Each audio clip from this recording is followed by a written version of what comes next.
हमारा लोकतांत्रिक देश है, तो प्रोटेस्ट आप नहीं चाहते कि ना हो? आप क्या चाहते हैं? मतलब आप चाहते हैं हमारे देश में कोई प्रोटेस्ट ना हो? अरे भाई, लोकतांत्रिक समाज है, हर किसी को अपनी बात कहने का अधिकार है। मुझसे क्या पूछ रहे हैं आप, वो बताइए। सर, आपके हिसाब से सर जो भी संशोधन बिल पेश किया गया और पास किया गया, मैंने शायद पहले ही कह दिया है, जो आपने देखा होगा, कि मैं थोड़े समय के लिए, मेरे पास उत्तर प्रदेश में जब मैं मंत्री था तो वक्फ विभाग भी था जी।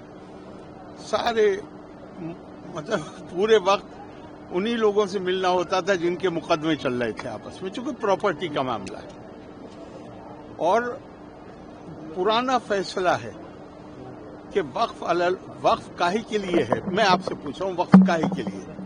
मैं अपनी प्रॉपर्टी को कहता हूं कि ये अब मेरी प्रॉपर्टी नहीं है, ये प्रभु की, अल्लाह की प्रॉपर्टी।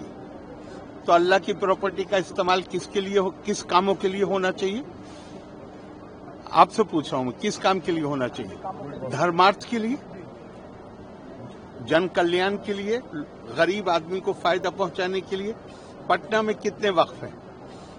कौन सा वक्फ कौन सा हॉस्पिटल चला रहा है, उसका नाम बताइए।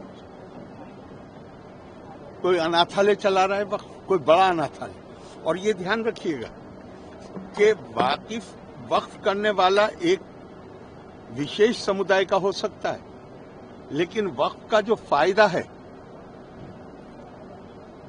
आप कहें तो मैं कुरान की आयत भी कोट कर सकता हूं, इन्नमा सदकातु लिल फुक़राए वल मसाकीन। गरीब कमजोर आदमी के लिए दो शब्द प्रयोग किए गए हैं, फकीर और मिस्कीन। तो जब पूछा गया कि भाई ये दो क्यों है, तो कहा गया फकीर है जो डेस्टिट्यूट है, निर्धन है, मुसलमान, और मिस्कीन है जो गैर मुस्लिम है। दोनों का बराबर का अधिकार। आप मुझे एक बताइए, कोई संस्था, पटना में बहुत वक्फ हैं, ये ध्यान रखिएगा, पर एक संस्था बताइए कोई मुझे जो निर्धन के लिए, गरीब के लिए, कमजोर के लिए काम कर रहा है। क्या हो रहा है वहां पे? सिर्फ आपस में मुकदमेबाजी। वक्फ अलल औलाद को तो कानूनी तौर पे गैर इस्लामी जो मैं प्रॉपर्टी कह रहा हूं, मैं कहता रहा हूं कि ये अल्लाह की है, लेकिन फायदा मेरी औलाद उठाएगी, तो इसको तो गैर इस्लामी, सारे मुसलमान मुल्कों में गैर इस्लामी है। हिंदुस्तान में भी प्रीवी काउंसिल ने गैर इस्लामी इसको कहा था कि ये गैर इस्लामी, लेकिन जिन्ना ने एक्ट लाके 1913 में बिल लाके, उसका नाम ही है वैलिडेशन, मतलब ये गैर कानूनी है लेकिन हम इसको कानून बना रहे हैं। अब इसके बाद क्या होना चाहिए ये तो आप तय करिए।